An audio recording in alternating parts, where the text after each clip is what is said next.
আমার বাবার দাড়িকে যেভাবে কাটা হয়েছে, আমি এই মোহাম্মদুল্লাহ বলতেছি, তোদের 100 ইসকন সদস্যকে আমি জবাই করব। আমার বাবাকে তোরা যেভাবে বুকের ভিতরে এরকম নিরীহ মানুষটাকে লাথি মেরেছিস, তোদেরকে বলতেছি তোদেরকে আমি জবাই করব।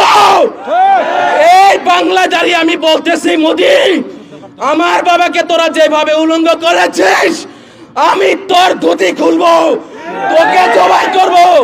আমি মোহাম্মদুল্লাহ বলতেছি, আমার বাবাকে তোরা যেভাবে ভারত পাচার করার তারা করেছিস, তোদেরকে ভারতের ওই শিকড় থেকে পায়ে বেরি বেঁধে গাজওয়াতুল হিন্দের সৈনিক হিসেবে যে তোদেরকে নিয়ে আসবো ইনশাআল্লাহ।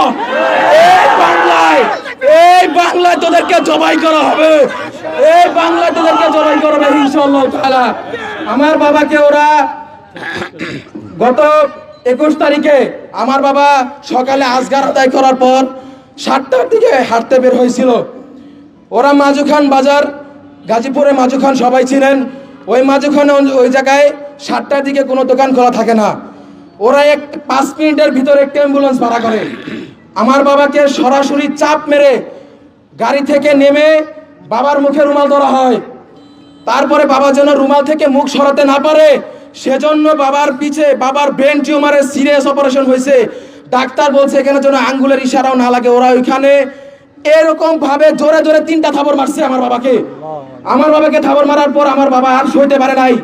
উনি 9টা-17টা রোগে অসুস্থ মানুষ, ওনার বয়স 60 বছর। আপনারা বুঝতে পারতেছেন কিরকম মানুষ উনি। ওরা আমার বাবাকে বস্তার মতো করে গাড়িতে উঠাইছে। তারপরে ওরা আমার বাবা যেহেতু অচেতনের রুমাল চাপাতে হয়েছে, আমার বাবাকে ওরা লাত্তি ঘুষি উষ্ঠা ঝাঁস আসছে সব দেওয়া শুরু করছে ওই অ্যাম্বুলেন্সের ভিতরে। আমার বাবা কিছুক্ষণের ভিতরে অচেতন হয়ে গেছে, আর ওনার সেন্স নেই। গত 1.5 ঘন্টা পর যখন আমার বাবার সেন্স আসে, তখন আমার বাবা দেখেন ওনার চোখে কালো পট্টি বাঁধা, উনি এক চোখ শুধু এভাবে সরাইছিলেন। সরানোর দায়ে ওরা আবার আমার বাবাকে অ্যাটাক করছে। ওরা আমার বাবার পেটে মোট 27টা লাথি মারছে, এমন লাথি মারছে যেগুলো মানুষ সহ্য করতে পারে না। আমার বাবার ব্রেন টিউমার অপারেশন হয়েছে, ওইখানে ওরা 25টার মতো থাবর মারছে। আমার বাবাকে যেন ওরা নির্যাতন করতে পারে এরকম মনোভাব সৃষ্টি করার জন্য মদ গাঁজা জুয়া যা করা লাগে ওরা তা খেয়েছে।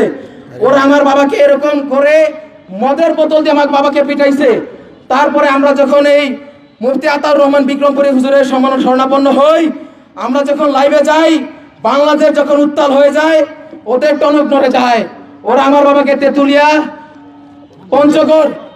পঞ্চগড় হেলিপ্যাড নামক একটা জায়গায় উলঙ্গ অবস্থায় আমার বাবাকে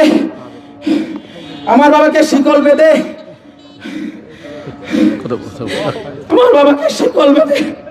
একজন মুসলিম আলেম দিন আমার বাবাকে শিকল বেঁধে ওরা বলাৎকার করে। আপনাদের কাছে জানতে চাই, আপনারা দাওয়াতি জনতাকে এটা সহ্য করতে পারেন না? আমার বাবাকে যেন আমার বাবা এরকম ভাবে মজলুম হয়েছে, এটা তারা আপনারা শিক্ষা নেন। এরকম ভাবে অন্য কোন ওলামায়ে কেরাম আমার বাবা যেন এরকম না হয়। আমি ওনার ছোট ছেলে হিসেবে বলতে চাই, এই সরকারের কাছে এই দাবি নিয়ে করতেছি, অবিলম্বে বিলম্বে ইসকনকে এই বাংলাদেশ থেকে হটা।